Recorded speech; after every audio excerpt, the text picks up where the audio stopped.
What's up, everybody? Welcome back to the channel. Today we are back at this new job. I am in our forklift just moving some material. The guys that delivered it stacked it all out in the front here, and we're moving it to the back because we have plenty of room out there. If you can see my dad, there's plenty of room back there to keep all of this, and it makes it a lot easier to pull it from back there rather than having to come all the way out here. But we did pull some material off of this pile yesterday, so I have a couple straps by my feet. I just need to lift it up, and then I'm going to strap it all, and we're bringing it all the way back to the backyard.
Alright guys, we got all of the material moved out into the backyard here, and it is much nicer having it over here. I'm standing up on top of all of our plywall, not all of it, we got another stack right there, but it is much nicer having it back here rather than out in the driveway where we had to carry it all. But we have very long LVLs down in here. They're about 40 feet. I don't know exactly how long they are. I think they're 38. But those were a pain to get up the driveway. I had to do like a 5-point turn in the middle of the driveway just to swing them around the trees. But we finally made it. We got everything stacked over here. Machine parked, probably not in the best spot, right in the middle. But we can always move that. Time to get to work on this garage.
launch at?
All right guys, we are just about to clean up for the day, but we got all of the second floor beams in.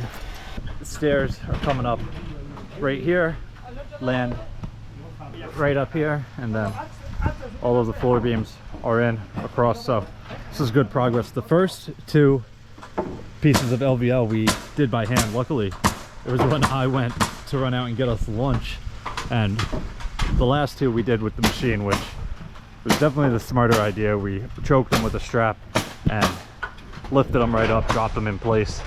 Went pretty easy, but we are pretty much done once we get these last like 10 floor beams stood up and nailed in. So that is going to wrap it up for this one. Tomorrow we'll be back here again, continue working on this. If you guys have any questions or comments, definitely leave them down below and I'll get back to you as soon as I can. Hope you guys enjoyed it. See you guys next time. Peace.